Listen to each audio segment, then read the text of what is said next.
this is the charge. There is a gap in between these two. This gap, what is there here? Presence. What is present here? Air. Air is present in the gap.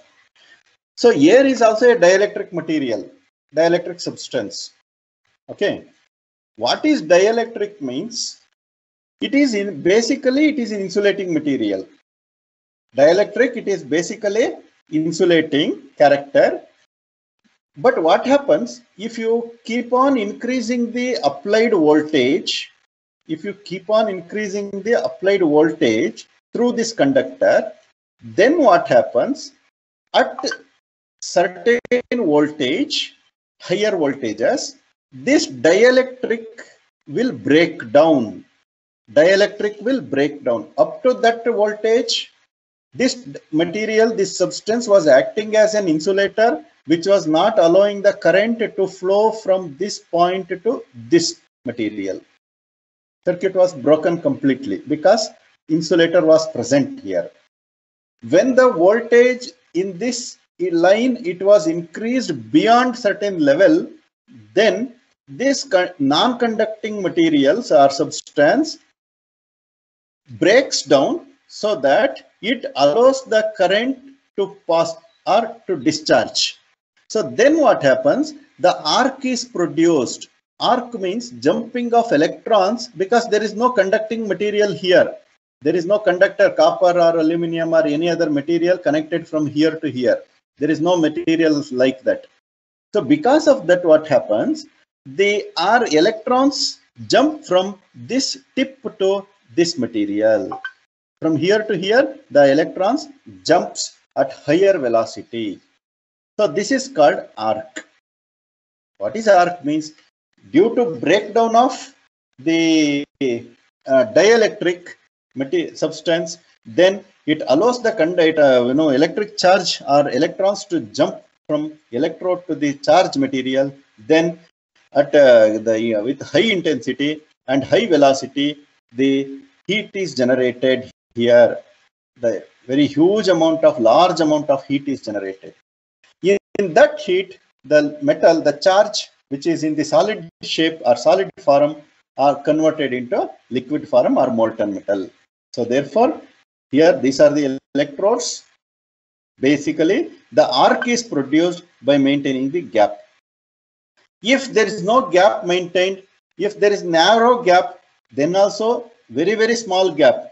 If these electrodes are coming in contact with this charge material, no arc will produce because there is no dielectric material. If the gap is very narrow, then the arc generation is very minimum. If the gap is too much, then dielectric strength will be very high. You need very high voltage, very high power to produce the arc. So therefore, optimum gap should be maintained. Optimum gap, okay, should be maintained. That gap depending upon the size of the electrode. Okay, so amount of the metal which is to be melted, like that, there is a proper gap should be maintained here between the electrode and this. So that air itself is the dielectrode material. So like that, the arc is produced. Arc nothing but jumping of electrons from electrode to this metal, charge metal. So because of that jumping of electrons, arc is produced. From that arc, high temperature is developed. So in that temperature or heat, the metal melts. This is about the direct electric arc furnace. Direct electric arc furnace. These electrodes are normally made up of graphite. See here, graphite electrodes. So graphite electrodes are placed here. So this is like that. This is the simple functioning of that. You have to write the construction of this, draw neat diagram, write about the construction, outside what is there, inside what is there, and then how many electrodes, and this slag door, why it is provided. All these things you explain, and then explain the basic concept of dielectrode and the arc production. So that is about the direct electric arc furnace. And all those things, explanations are given. Next, one more type of furnace you can see, indirect arc furnace. Indirect arc furnace. What is that indirect arc furnace means? The concept is same, arc furnace, but here it is indirect. What is that indirect? See, this is the furnace chamber. This is the chamber, furnace chamber. You can see one electrode here and the other electrode here. One is positive and the other one is negative. Positive terminal connected and the other one is connected to the negative terminal. In between these two electrodes, a gap is maintained. Unlike here. In the previous case, this molten metal or the charge was this is the primary circuit. Correct? No? The current comes here and then this charged metal forms the secondary. Then for completing of the circuit, it has to be connected to the circuit again. Okay, that will be there. Because without connecting this charge to the secondary or the negative terminal polarity, it is not forming this part of the circuit, then arc will not produce. So this has to be the part of the circuit, charge. But here, you can see, this is the metal to be melted. This is connected to positive terminal. Another electrode is connected to the negative terminal. And there is a gap between these two. How the gap was there in the previous case, here also gap is kept in between two electrodes. So therefore, when the applied voltage exceeds the dielectric strength of this material, insulating material, which is present here, air. So air is present here.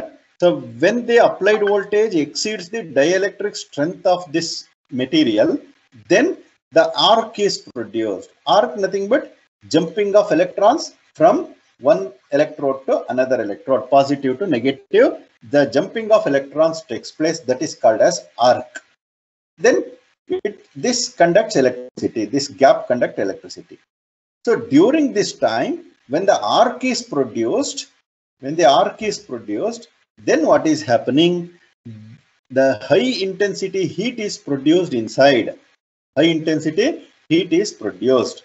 In the presence of that heat, the solid metal, whatever we have placed here, that is called as the charge. That charge will be melted and it is converted into liquid metal.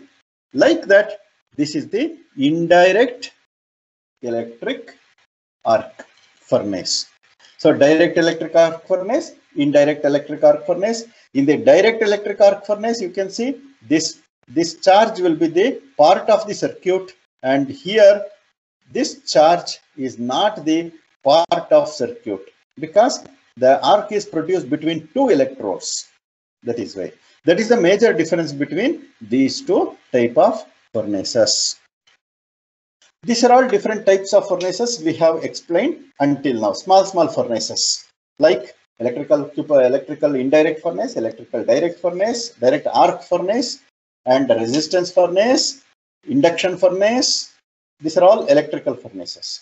Next, after this, coal-fired furnace,